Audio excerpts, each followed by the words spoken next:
அனைவருக்கும் வணக்கம். நான் அருப்புக்கோட்டை அண்ணாமலையார் ஜோதிட நிலையத்திலிருந்து உங்கள் ஆஸ்தான ஜோதிடர் ஜெய்சங்கர் பேசுகிறேன். என்ன பார்க்க போகிறோம் அப்படின்னா, திமுகவின் முன்னாள் அமைச்சர்களின் ஊழல் பட்டியல், ஊழல் ராஜ்யம். இப்போது 2 நாளைக்கு முன்னாடி மின்சார வாரியத்தின் வெள்ளை அறிக்கை நிர்மல்குமார் அவர்கள் வெளியிட்டார். அமைச்சர் 2,47,000 கோடி கடன் மின்சார வாரியத்துக்கு இருக்கு. சரிங்களா? இப்போ இதில் மின் மாற்றிகள் வாங்கினதில் ஊழல், சூரிய சக்தி மின்சாரம் அந்த பேனல் அமைக்கக்கூடிய நிறுவனங்களை மிரட்டி மிகப்பெரிய ஒரு ஊழல். அது மட்டும் இல்லை, ஏன்னா அவங்க நியாயமாக வழங்கக்கூடிய காசு, இப்போ ஒரு யூனிட்டுங்கிறது ஒரு 4 ரூபாய் தர்றோம் அப்படின்னா, இவங்க அப்படிலாம் நீங்கள் அப்போனா அதுக்கு எவ்வளோ கமிஷன் கொடுப்பீங்க? ஐயா அதில் கமிஷன் தரமாட்டோம்யா, எங்களுக்கு இவ்வளோ வேணும். அப்போ என்ன செய்யலாம்? அப்போ நாங்கள் சொல்கிறேன், நீ கேளு, அப்போ தான் உங்கள்கிட்ட வாங்குவோம் அப்படின்ட்டு இவங்களா, அதாவது ஒரு யூனிட் 5 ரூபா 50 காசியா உனக்கு, நீ எங்களுக்கு 70 பைசா ஒரு யூனிட்டுக்கு நீ கமிஷனாக கொடுத்துடணும், மிச்சத்தை நீ வச்சுக்க. அப்போ எப்படியெல்லாங்க ஊழல் பண்ணுறாங்க? சரி, இதுக்கு என்ன ஆதாரம் எப்படி அவங்ககிட்ட மட்டும் ஆதாரமே சிக்க மாட்டேங்குது? எவ்வளோ ஊழல் பண்ணுறாங்க, எவ்வளவோ ஊழலுங்க. திமுக 1967 ஊழல் தான் பண்ணுறாங்க. 67 திமுக ஆட்சிக்கு வந்ததுலேருந்தே ஊழல் தான். ஆனால் எப்படி இவங்க ஆடிட்டர்களை கையில் வச்சுக்கிட்டு, வக்கீல்களை கையில் வச்சுக்கிட்டு, எவ்வளோ ஒரு தெளிவாக தந்திரமாக, ஊருக்கு ஒரு ஐடென்டி கார்டு இவங்க எல்லா அமைச்சர்கள்ட்டையும் இருக்கும். எவன் பேர்லேயுமே ஒரு ஒரிஜினல் பேர் இருக்காது.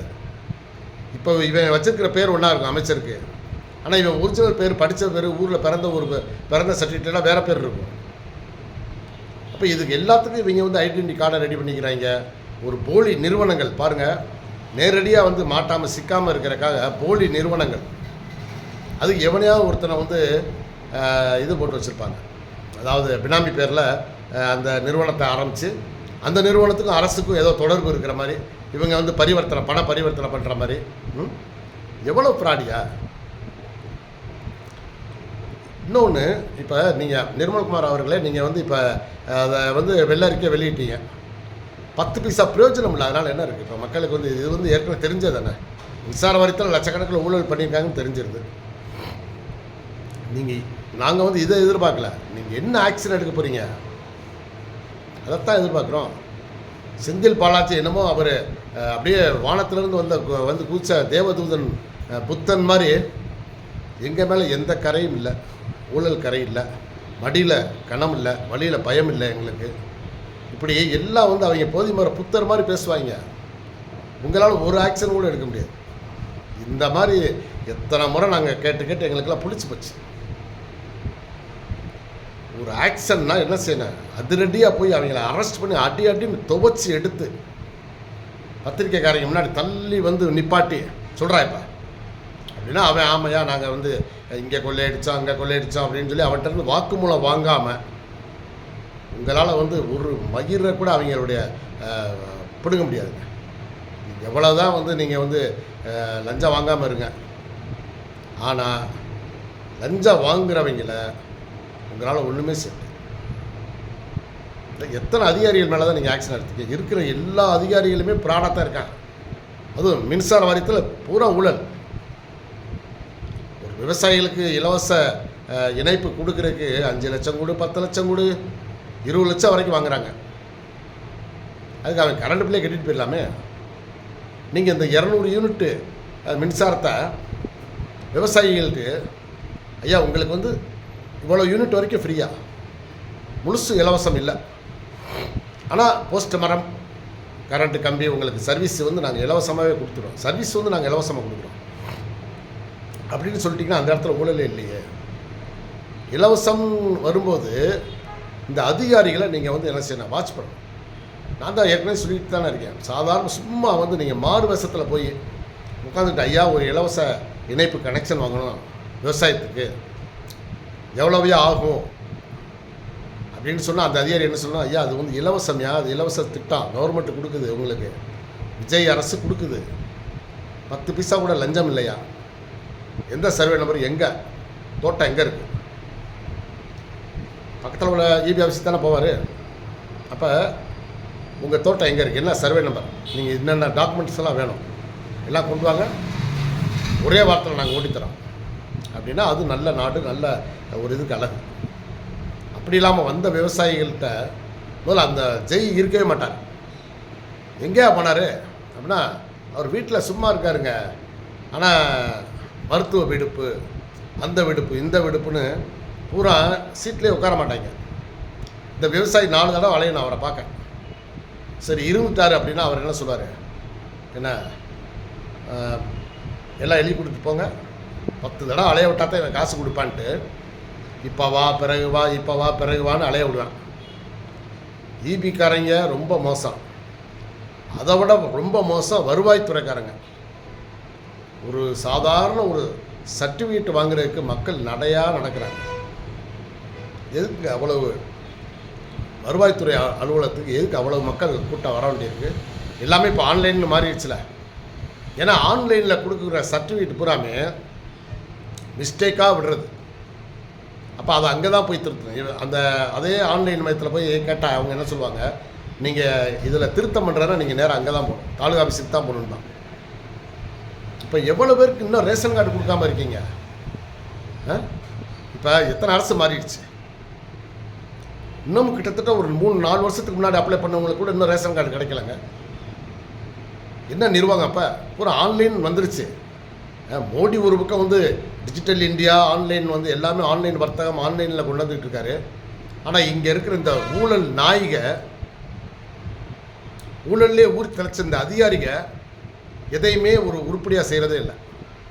இதெல்லாம் தட்டி கேட்கணும். இப்போ இருக்கக்கூடிய எம்எல்ஏக்கள், தாவேக்கால இருக்கக்கூடிய நீங்கள் வந்து உங்கள் தொண்டர்களை வந்து நீங்கள் வந்து அப்போ இதுக்கு போய் ஆஃபீஸில் போய் வந்து சத்தம் போட வேண்டாம், இது பண்ண வேண்டாம்லாம் சொல்லணும், கட்டுப்படுத்தாதீங்க. விட்டுங்க இளைஞர் பட்டாளத்தை, போய் வெள்ளுக்கட்டு அவங்கள அட்டி துவச்சி எடுத்தால் தான் வந்து எல்லா அரசு அதிகாரிகளும் வந்து ஒழுங்காக வேலை வைப்பாங்க. உயர் அதிகாரிகளை வந்து நீங்கள் வந்து சரி பண்ணிங்கனாலே போதும், கீழே இருக்கிறவன் பயந்துட்டு வேலை வைப்பான். ஏன்னா உயர் அதிகாரி லஞ்சம் வாங்குறத பார்க்குறான், கீழே இருக்கிறவன் அவரே லஞ்சம் வாங்குறாரு போயா அப்படின்ட்டு இவன் வந்து வர்றால போட்டு ஏன்னா உயர் அதிகாரி அணுகவே விடுறதில்ல. டேய் இங்கே வாயா, என்ன யாரையா பார்க்கணும் அப்படிங்கிறான் அந்த உதவியாளர். இல்லைங்க நாங்கள் ஆர்டிஓ பார்க்க வந்தோம், தாசில்தாரை பார்க்க வந்தோம்னா அதெல்லாம் இப்போ பார்க்க முடியாது, அவர் மீட்டிங்கில் இருக்கார், அவர் சும்மா உட்காந்து பேப்பர் பார்த்துட்டு இருப்பார், செல்லில் பார்த்துட்டு இருப்பார். ஆனால் இவங்க சொல்கிறது அவர் மீட்டிங்கில் இருக்கார், ஐயா மீட்டிங் போயிட்டார், ஐயா வந்து அது பண்ணுறாரு இது பண்ணுறாரும்பாங்க. முக்கியமானதில் இருக்கார், பார்த்தா உள்ள செல்லை நோண்டிக்கிட்டு இருப்பார். ஒரு வேலையுமே பார்க்காம லஞ்சம் வாங்குறதே குறிக்கோளாக வச்சுக்கிட்டு வாங்குகிற சம்பளத்துக்கு என்னடா சரிங்க நீங்கள்? அதை வந்து நீங்கள் சம்பளம் கொடுக்குறாள், நீங்கள் அமைச்சர் அதிகாரிகள் அரசு தானே கொடுக்குது, நீங்கள் அதை பார்க்க வேணாமா? நீங்கள் ஒரு சொந்தமாக ஒரு கம்பெனி வச்சுருக்கீங்க, நீங்கள் வந்து அதை கவனிக்காமல் இருப்பீங்களா சொல்லுங்கள்? அப்போ அரசுனா வந்து மக்கள் பண்ணோம்னா அவ்வளோ லேசாக போச்சா? மக்கள் பிரதிநிதி தானே நீங்கள், உங்களுக்கு தான் எல்லா பவரும் இருக்கலாம். மக்கள் பிரதிநிதி நீங்கள், உங்களுக்கு கீழே தான் இவங்க எல்லோரும் இருக்காங்க, அது அரசு அதிகாரி பூரா.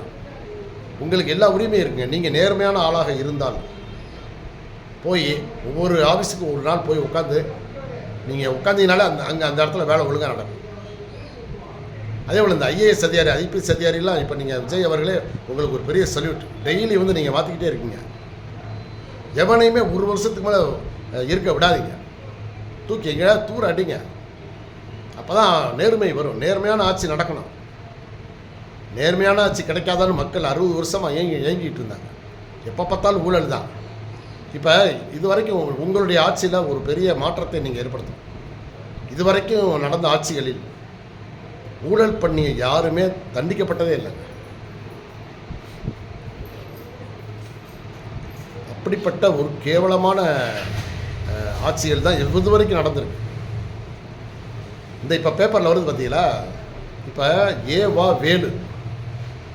ஏவா வேலு வீட்டில் வருமான வரித்துறை ரெய்டு. போயாகிட்டு இது மாதிரி நாங்கள் நூற்றுக்கணக்கில் பார்த்துட்டோம். வருமான வரி ரெய்டு. உங்கள் ரெய்டு எப்படி இருக்குன்னு தெரியாதா? இப்போ சொல்கிறேன் கேட்டுக்குங்க. சும்மா பேருக்கு வந்து ரெய்டு, வெளியே மக்கள் பரபரப்பாக நீங்கள் வந்து ஆக்ஷன் எடுக்கிறத பார்க்குறதுக்கு இது ஒரு ரெய்டு. ஆனால் உண்மையிலே அங்கே என்ன நடக்குது தெரியுமா? அந்த அவன் வீட்டில் வச்சுருக்கிற கம்ப்யூட்டர், ஆகாத கம்ப்யூட்டர், அதாவது வேஸ்ட்டுன்னு நினச்சி வச்சுருப்பாங்க பாருங்க, அந்த கம்ப்யூட்டர் தூக்கிவிடுவாங்க இவங்க. அந்த யார்? இந்த வருமான வரித்துறை அதிகாரின்னு சொல்கிறேன். இவங்க என்னமோ பெரிய ரெக்கார்டுகளை தூக்கிட்டு வந்த மாதிரி அந்த வேஸ்ட்டு கம்ப்யூட்ரு, பிரிண்ட்ரு, ரூபா என்ற மெஷின், இதெல்லாம் வேஸ்ட்டாக அவங்க ஒரு மூலையில் வச்சுருப்பாங்க பார்த்தீங்களா, அதை எடுத்துக்கிறது. அதே போல் அந்த வீட்டில் இருக்கக்கூடிய பேப்பர், பழைய பேப்பருங்க, இதை பூரா ரெக்கார்டை நாங்கள் கைப்பற்றிட்டோம்னு இதை வந்து ஒரு பெட்டியில் அடைச்சி இதை கொண்டே பழைய பேப்பருக்கு போடுறது, பழைய இரும்புக்கு போடுற ஐட்டங்களை அந்த வீட்டிலேருந்து தூக்கிட்டு வந்துடுவாங்க. அப்புறம் அந்த அமைச்சர் போனால் போது என்ன சொல்லுவார்னா, இவங்க வந்து இந்த வீடை க்ளீன் பண்ணுற வேலை பார்த்தாங்கல்ல, இதுக்கு அந்த மூலையில் ஒரு 50 லட்ச ரூபா இருக்கியா, நீங்கள் என்னமோ எங்கள் வீட்டில் இருந்து எடுத்த மாதிரி ஒரு கணக்கை காட்டிக்க. என்ன வேலு, ஏவா வேலு கிட்டத்தட்ட 1 லட்சம் கோடிக்கு அதிபதி அவன் இருந்தாலும் 40 லட்ச ரூபா அவன்கிட்ட வந்து வெறும் என்னமோ 1 லட்ச ரூபா வச்சுருக்கிறவன்ட்ட வெறும் 40 ரூபாய் பிடிக்கிட்டு போன மாதிரி. அப்போ போனதுக்கு கூலியத்தான் வாங்கிட்டு வந்திருக்க நீ இருக்கிற அந்த பெட்டிகளில். சரி, இப்போ இதெல்லாம் எங்கேயா போச்சு? நாங்கள் எத்தனை ரைடை பார்த்தோம்? ஒரு 100க்கு மேலே ரைடை பார்த்துருப்போம். நீங்கள் எடுத்து போன பேப்பர்கள் பழைய பேப்பர் கடைக்கு போனது தான் மிச்சம், பழைய இரும்பு கடைக்கு போனது தான் மிச்சம். அந்த கம்ப்யூட்டர் எல்லாம் எதையாவது நீங்கள் எவனையாவது அரெஸ்ட் பண்ணியிருக்கீங்களா? இது வரைக்கும் நாங்கள் ஒருத்தருக்கு எந்த ஒரு அரசியல்வாதியாக தண்டிக்கப்பட்டிருக்கானா? பார்த்ததே இல்லை. இப்போ அவர் என்ன சொல்கிறாரு? எப்பா வீடை நல்லா சுத்தம் பண்ணி க்ளீன் பண்ணிட்டீங்க, 40 லட்ச ரூபா வாங்கினேன்னு நீங்கள் சொல்கிறீங்கல்ல, என்ன அது அவர் உடனே ஒரு லேசாக ஒரு அறிவிப்பு, என் வீட்டில் 40 லட்சம்லாம் ஒன்றும் எடுக்கலை, ஏன்னா அதுக்கு ஆதாரம் இருந்தால் கொடுங்க. எப்படி? ஏன்னா இவங்க எந்த ஆதாரமும் இல்லாமல் கொள்ளையடிச்சதுனால அதுக்கு ஆதாரம் இருந்தால் கொடுங்க அப்படின்னு தான். அதை விட பெரிய ஒன்று என்ன தெரியுமா? நான் ஊழலற்றவன் என்பதை நிரூபிக்காமல் விட மாட்டேன், என் மேலே எந்த ஊழலும் இல்லை அப்படின்னா. ஏன் அப்படி சொல்கிறேன் அப்படின்னா, இதைத்தான் கோர்ட்டில் போய் சொல்ல போகிறாங்க. கோர்ட்டு வந்து இவனுக்கு இந்த சர்டிஃபிகேட் தான் கொடுக்க போகுதுங்கிறத இவர் முப்பே சொல்கிறார்.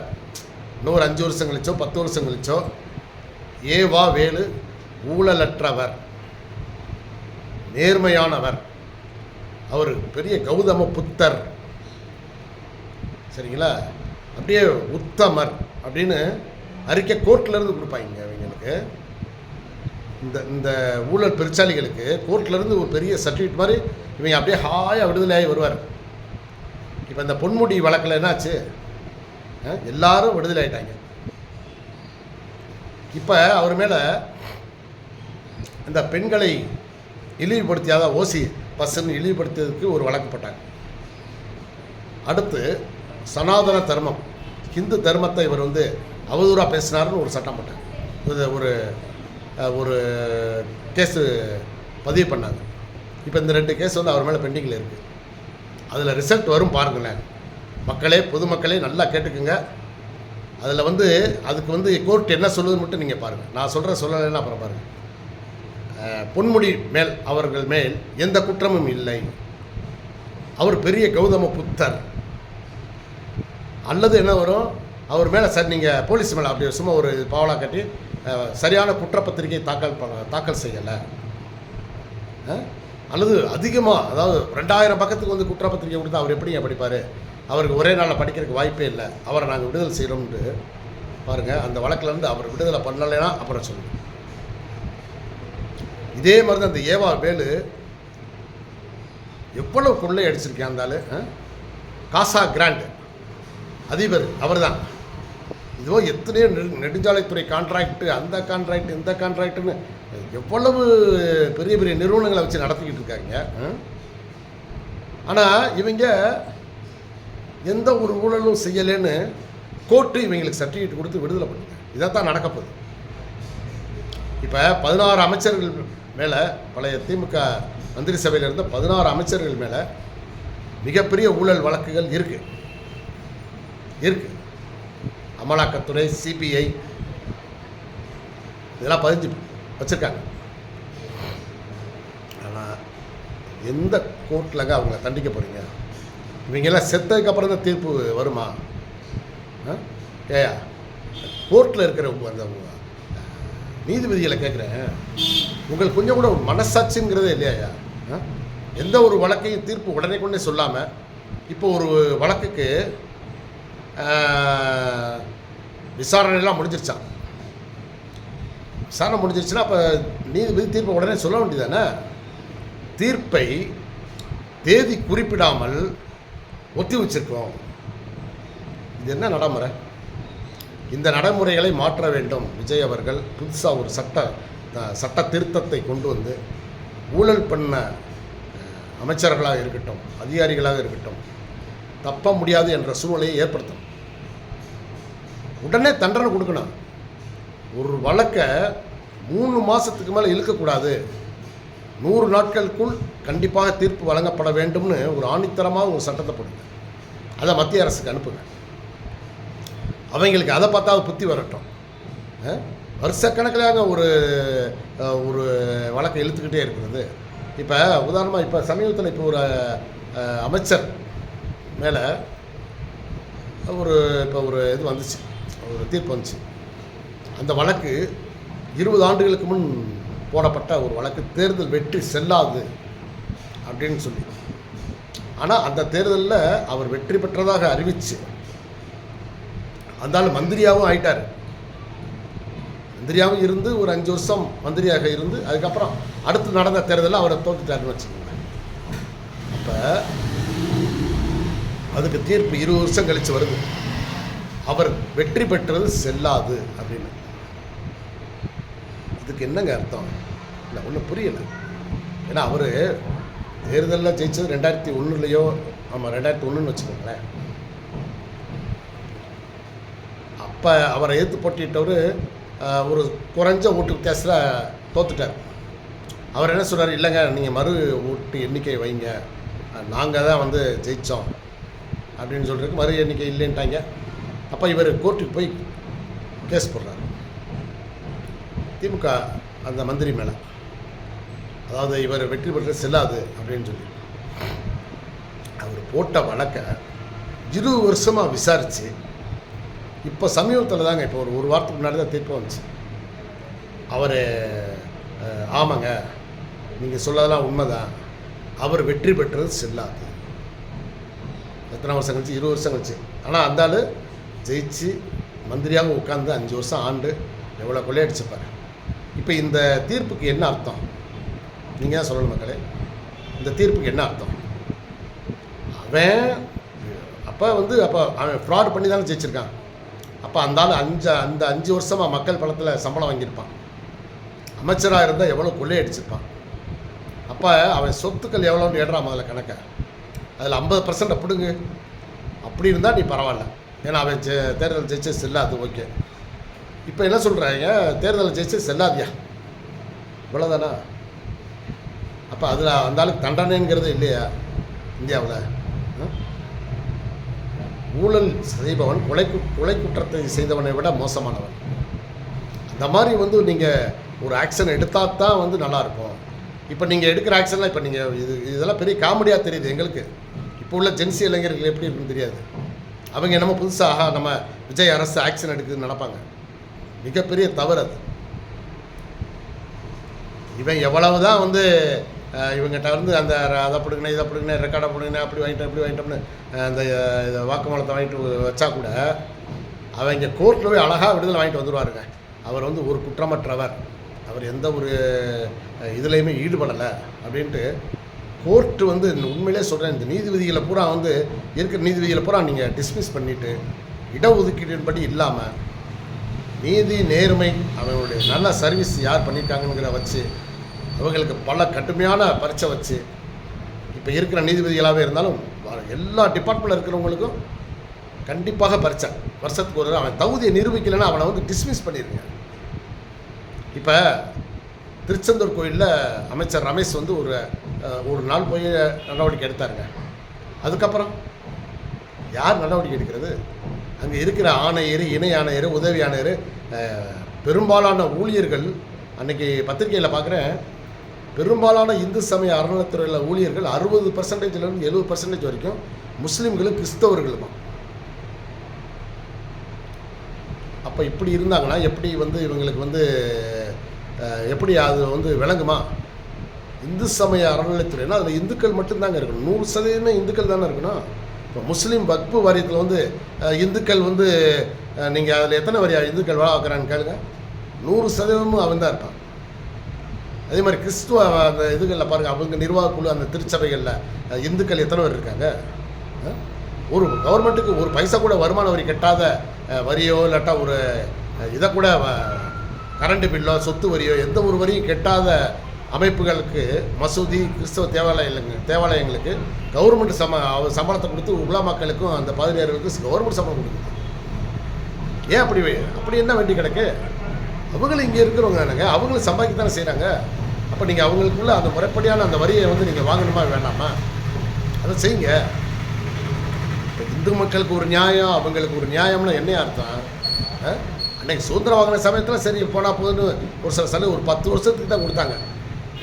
இதே இவங்க காலங்காலமாக வந்து வச்சுக்கிட்டே இருந்தால் எப்படி சொல்லுங்கள்? தவறு தானே. இப்போ அன்றைக்கி இப்போ 2 நாளைக்கு முன்னாடி பேப்பரில் என்ன வருது, திருத்தணி முருகன் கோயிலில் சுவாமியை தரிசனம் பண்ணுறதுக்கு அங்கே இருந்த காவலாளி ஒரு குடும்பத்தினர் தரிசனம் பண்ணுறதுக்கு 3000 ரூபா கொடுங்க, நான் நேராக வந்து கூட்டம் அதிகமாக இருக்குது அப்படின்னா இதை மக்களையும் செருப்பை கட்டி அடிக்கணும். தெய்வத்தை தரிசிக்கிறதுக்குன்னு போயிட்டியா, கூட்டமாக இருந்தால் நீ வரிசையில் தான் போகணும். ஏன் இன்னொன்று இவங்க வந்து ஏன் கடவுளை பார்க்குறதுக்கு எதுக்குங்க தடுப்பு கட்டைகளாக வச்சுருக்கீங்க? நீங்கள் எதுவுமே இல்லாமல் ஃப்ரீயாக விடுங்க. எல்லாருமே எவ்வளோ மக்கள் இருந்தாலும் சரி வந்தாலும் அரை மணி நேரம் 1 மணி நேரம் 2 மணி நேரத்துக்குள்ளே தரிசிச்சுட்டு அவங்க வாட்டில் அவங்க ஊருக்கு போயிடுவாங்க. தேவையில்லாமல் காக்க வைக்கிறதே இந்த காசு கொடுக்குறதுக்கு தான். அப்போ 3000 ரூபா கொடுங்க அப்படின்னு அந்த காவலாளி கேட்டிருக்காரு. அந்த ஆள் கொடுத்துருக்காரு. கொடுத்து சாமி விட்டுட்டு வந்துட்டு சொந்தக்காரர்கிட்ட சொல்லியிருக்காரு. அவங்க உடனடியாக அந்த கோவில் ஆணையர்கிட்ட சொல்லியிருக்காங்க. சொல்லவும் உடனடியாக அந்த காவலாளியை டிஸ்மிஸ் பண்ணியிருக்காங்க. இதைத்தான் நாங்கள் எதிர்பார்க்குறோம். டிஸ்மிஸ் பண்ணுங்க. அரசு ஊழியராக எவன் இருந்தாலும் சரி தவறு பண்ணிட்டாங்கன்னு நம்ம மக்கள் புகார் பண்ணுறாங்க அப்படின்னா அதை உடனடியாக விசாரித்து உண்மை இருக்கும் பட்சத்தில் ஒரே வாரத்துக்குள்ள அவனை பண்ணி நீக்கம் பண்ணிடுங்க. சரி, இப்போ பண்ணி நீக்கம் பண்ணிட்டீங்க. இப்போ அந்த காவலாளி பண்ணி நீக்கம் பண்ணிட்டீங்க. இப்போ அந்த காவலாளி அவர் வேலைக்கு சேர்ந்து எவ்வளோ நாள் இருக்கும்? அப்போ அன்னைக்கு ஒரு நாள் மாட்டியிருக்கார், அவ்வளோதானே. அப்போ மாட்டாத வரைக்கும் அந்த ஆள் உத்தமன் தானே. அப்போ எத்தனை நாள் வந்து அந்த மாதிரி வாங்கியிருப்பான்? அதை வச்சு அவன் எவ்வளோ சொத்து சேர்த்துருப்பான்? அதனால் ஊழல் வழக்கில் அல்லது இந்த மாதிரி லஞ்ச வழக்கில் யாராக மாட்டினாங்கன்னா 50% சொத்துக்களை அவங்க இழக்கணும்னு ஒரு சட்டத்தை கொண்டாங்க. 50%. அதாவது அது சின்னதோ பெருசோ, லஞ்சம் வந்து சின்னதோ பெரியதோ, ஊழல் சிறியதோ பெரியதோ, அவனுடைய சொத்துக்களில் 50% வந்து பிடுங்கிடுவோம்டான்னு ஒரு சட்டத்தை மட்டும் போட்டு பாருங்கள், அப்புறம் தெரியும். அதே போல் இன்றைக்கி ஒரு வழக்கு படித்தேன் பேப்பரில். அதாவது மனைவி ஜீவனாம்சம் கேட்டு இந்த இருக்கிற விருந்தினரில் தான் ஏன்னா எப்படிப்பட்ட தீர்ப்புகளை நம்ம நீதிபதிகள் வழங்குறாங்கன்னு பாருங்கள். மாதம் 15,000 ரூபா குடும்ப செலவுக்கு 2 பிள்ளைங்க, மனைவி. பிள்ளைகளையும் பராமரிக்கணும், மனைவியும் பராமரிக்கணும். கணவன் வந்து அவன் வேற ஒருத்தையை கட்டிக்கிட்டான். இப்போ இந்த பெண் வந்து கேஸ் போட்டு அதுவும் 5-6 வருஷமாக நடந்தாங்க. என்னையா இது வந்து பெரிய கொடுமையாக இல்லையா? ஒரு தீர்ப்பு நல்லாவே தெரியுது. 5-6 வருஷம் அவன் வந்து முன்னாடியே வந்து இவன் வேற ஒரு பெண்ணோட குடும்பம் நடத்துகிறான். அப்போ ஒரு 10 நாளைக்கு மேலே அங்கே ஒரு வழக்குக்கு தீர்ப்பு சொல்ல வேண்டியிருக்கு. 5 வருஷமாக 6 வருஷமாக கேஸ் நடந்து தீர்ப்பு வருது. என்ன வருதுன்னா, மனைவிக்கு மாதம் 15,000 ரூபா கொடுக்கணும் அப்படின்னு சொல்லி நான் இப்போ சொல்கிறது 6 வருஷமாக கேஸ் நடந்து தீர்ப்பு வந்து இப்போ 2 வருஷம் ஆச்சு. ஆனால் அந்த புருஷன் கொடுக்கல. அப்போ இந்த பெண் திரும்பவும், ஐயா நீங்கள் ஜீவனாம்சம் மாதம் 15,000 கொடுக்க சொன்னீங்க, ஆனால் என்னது முன்னாள் கணவர் கொடுக்கவே இல்லை, அது என்னன்னு கேட்டு சொல்லுங்க அப்படின்னு சொல்லி அதை விசாரிக்கிறேன்னு விசாரித்து தீர்ப்பு என்ன வருதுன்னா,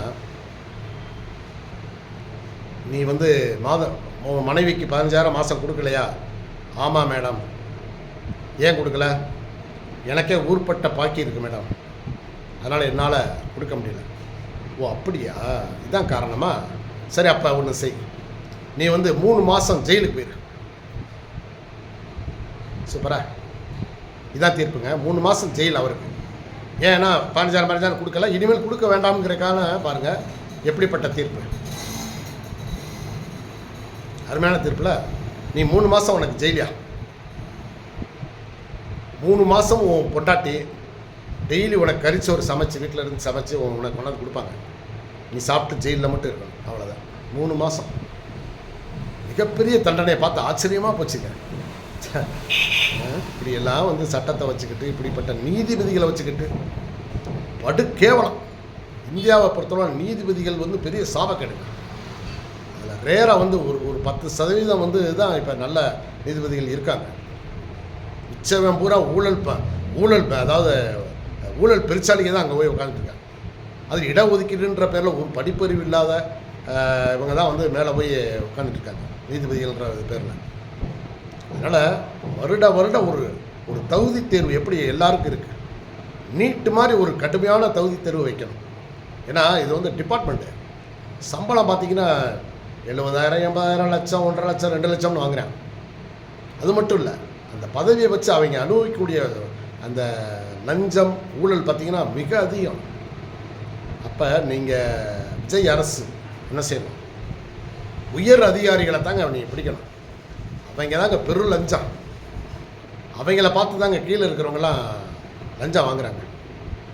என்ன அன்னைக்கு சவுக்கு சங்கர் என்ன சொன்னார், பத்திரப்பதிவுத்துறையில் நிறைய லஞ்சம் புறையோடி போயிருக்கோம், ஆனால் நான் அன்னைக்கு ஒரு பத்திரம் பதிஞ்சேன், லஞ்சம் யாருமே கேட்டு வாங்கலை.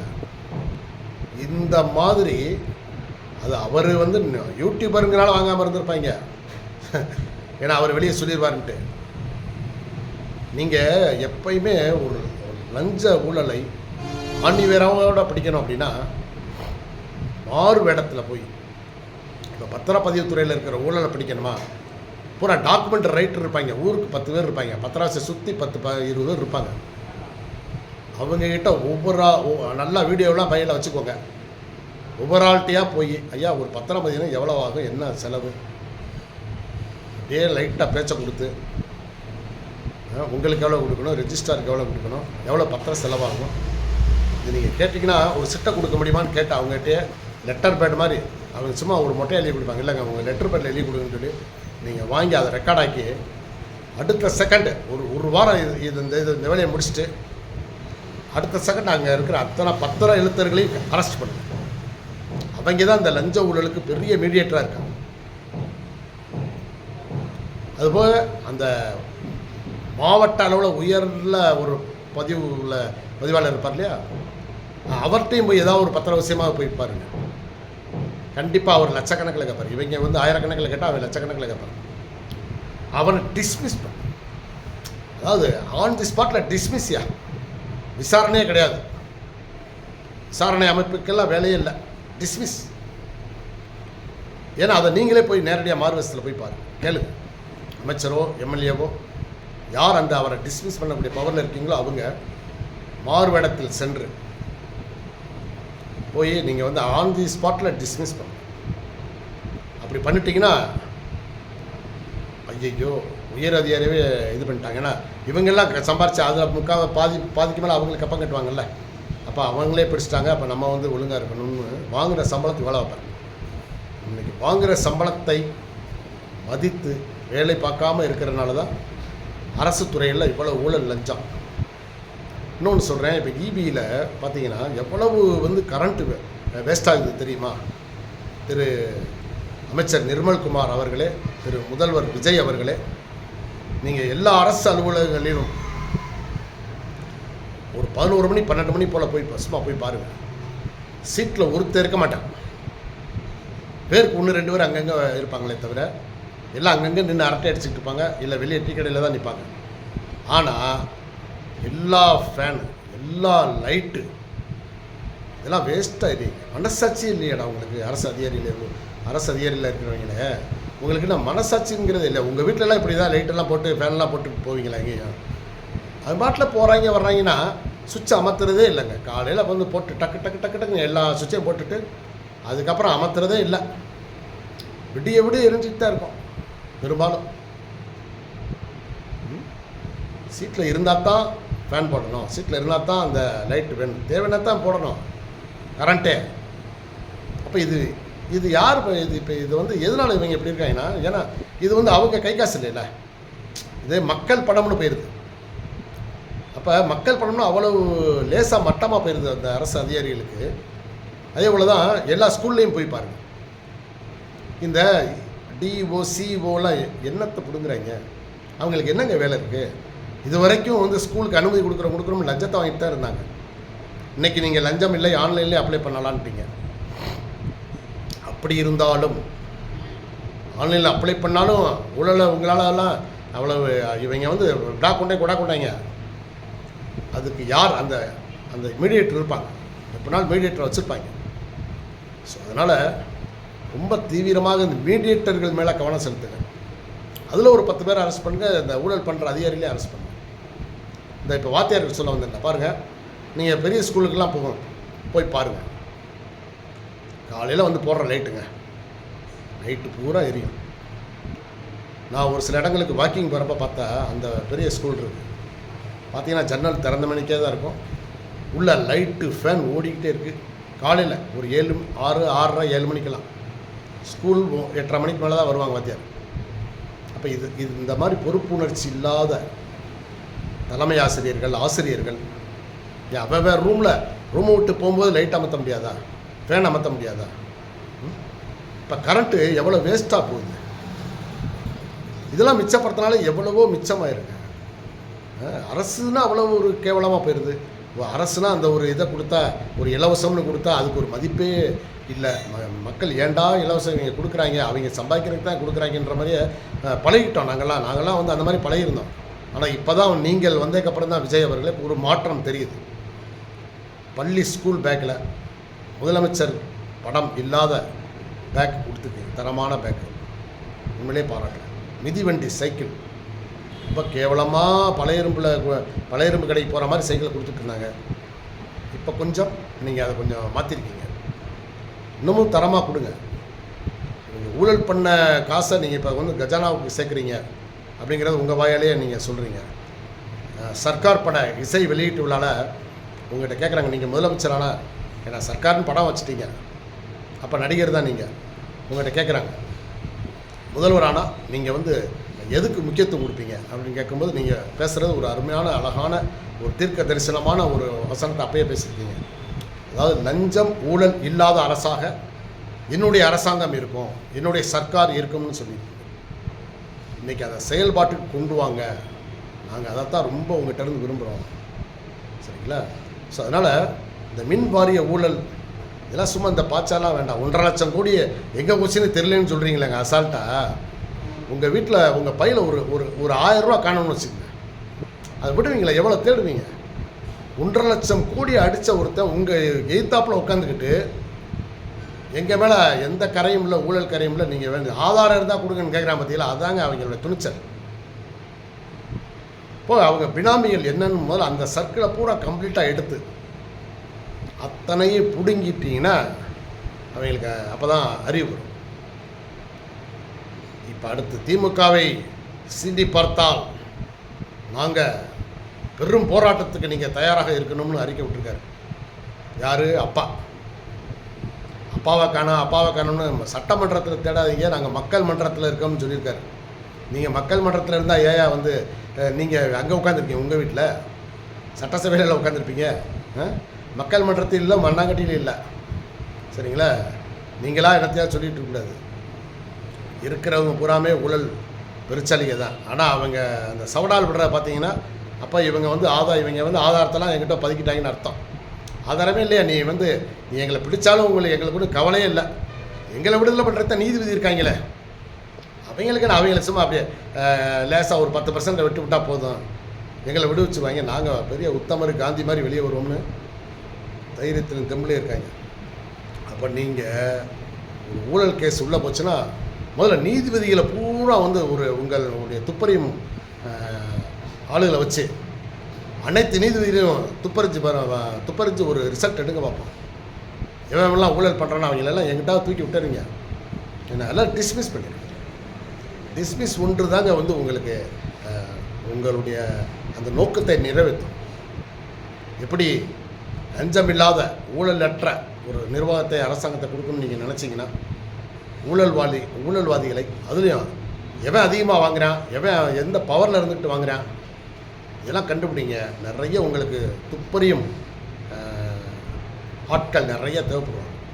ஒரு 1000-2000 பேர் எடுங்க, செலக்ட் பண்ணுங்கள், ரகசியமாக வச்சுக்கோங்க. எந்த ஒரு இதுவுமே வெளிப்படுத்தாதீங்க. யார் எவன் ஊழல் பண்ணுறாங்கிறத உங்கள் மந்திரியிலேருந்து அத்தனை வரையுமே, முன்னாள் மந்திரிகள், முன்னாள் அதிகாரிகள் பார்த்தீங்கன்னா, இப்போ நீங்கள் மின்வாரிய ஊழலில் ஒரு 10-20 அதிகாரிகள் பேரை எடுத்துருக்கீங்கன்னு வைங்க. அதில் நான் பார்க்குறேன், ஒரு சிலர் ட்ரான்ஸ்ஃபர் ஆகிட்டு எங்கிட்ட போயிட்டேன், அடுத்த பிற மாநிலத்திலே வேலை பார்க்குறேன். இந்த IAS IPS அதிகாரிகள் சிலர் ரிட்டையர்மெண்ட்டே ஆகிட்டான். லஞ்சமெல்லாம் வாங்கி கொளுத்து அவங்க குடும்பத்தை எல்லாம் நல்ல முறையில் செட்டில் பண்ணிட்டு அவன் ரிட்டையர்மெண்ட் ஆகிட்டான். இப்போ இந்த கேஸ் நடக்கிறதுக்கு உடனே முடிஞ்சிடுன்னு பார்க்குறீங்களா? இது 10 வருஷம் இழுக்கும். அதுக்குள்ளே பாதி பேர் செத்து போயிட்டான். அதனால் அவன் மேலே இருக்கிற கேஸை நாங்கள் கை விட்டுருவீங்க. அப்போ அவன் ஊழல் பண்ணதெல்லாம், மக்கள் பணத்தை திருடுனதெல்லாம், அப்போ அது ஓகேவா? உங்கள் மனசாட்சி என்ன சொல்லுது சொல்லுங்கள். அதனால் எந்த ஒரு கேஸையுமே ஒரு ஒரு ஒரு குறிப்பிட்ட காலக்கெடு வச்சுருங்க. அது நீதிபதிகளாக இருக்கட்டும், யாராக இருக்கட்டும், ஐயா இந்த கேஸ் 6 மாதத்துக்குள்ளே எங்களுக்கு தீர்ப்பு வரணும், நீ என்ன செய்வே தெரியாது. அதே போல் குற்றவாளிக்கு வாக்குமூலம் கையில் கொடுக்கணும், அதெல்லாம் ஒன்றும் இல்லையா, நேரம் கேட்டுக்க, அவ்வளோதான். விசாரணையோடு முடிச்சிடணும். போட்டு எங்களுக்கு வாக்குமூலத்தை கொடுங்க, எங்களுக்கு அந்த விசாரணை அறிக்கையை கொடுங்க, மயிரை கொடுங்க. எதுக்கு? ஒன்றும் தரமாட்டான். நீ நேருக்கு நேரம் பார்த்துக்க, அவ்வளோதான். விசாரிக்கிறதோடு சரி, நேரடியாக தீர்ப்பு தாயன்ற மாதிரி அப்படி ஒரு சட்டத்தை கடுமையாக்கி ஊழல்வாதிகளுக்கு மரண தண்டனை விட மிக கொடிய சித்திரவதையான தண்டனையை கொடுக்கணும். அப்போ தான் அடுத்து வர்றவங்க ஊழல் செய்கிறதுக்கு பயப்படணும். சரிங்களா? இன்றைக்கி ஆசிரியர்கள் நியமனத்தில் ஊழல்ன்றாங்க. இப்போ மின்சார வாரியத்தில் 15,000 போஸ்ட்டு எல்லா டிபார்ட்மெண்ட்லேயும் ஒன்று சொல்கிறாங்க, அதிகமான பணியாட்கள் இருக்காங்க. புதுசாக போடணும்னு அவசியமே இல்லை. இப்போ பூரா டிஜிட்டல் இந்தியாவாக மாறிடுச்சு.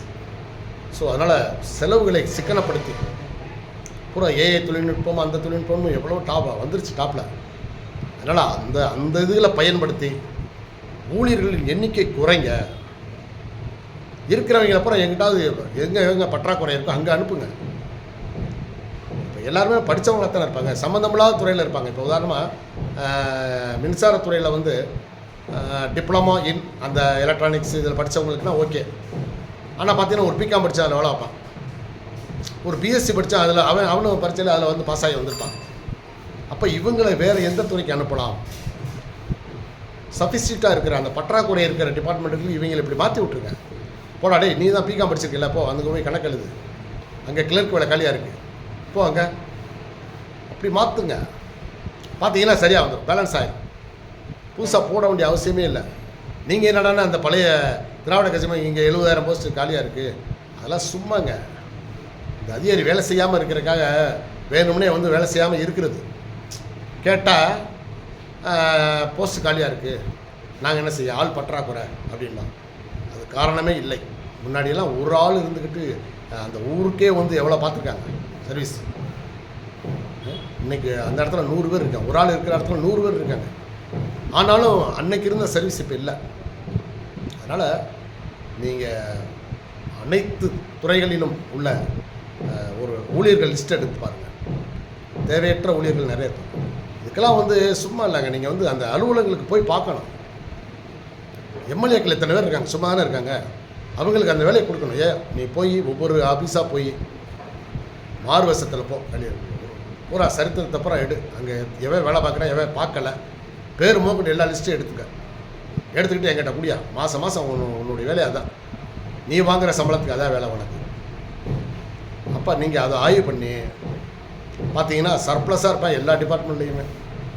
அப்போ அப்படியே பணி நிரவல் பண்ணிட்டீங்கன்னா உங்களுக்கு அந்த போஸ்டிங் போட வேண்டிய அவசியமே இல்லை, மிச்சமாகும், நிறைய பணம் மிச்சமாகும். ஸோ அதனால் எல்லாமே தரமான ஒரு சேவைகளை பண்ணுங்கள், படிப்படியான மாற்றங்களை கொண்டு வாங்க.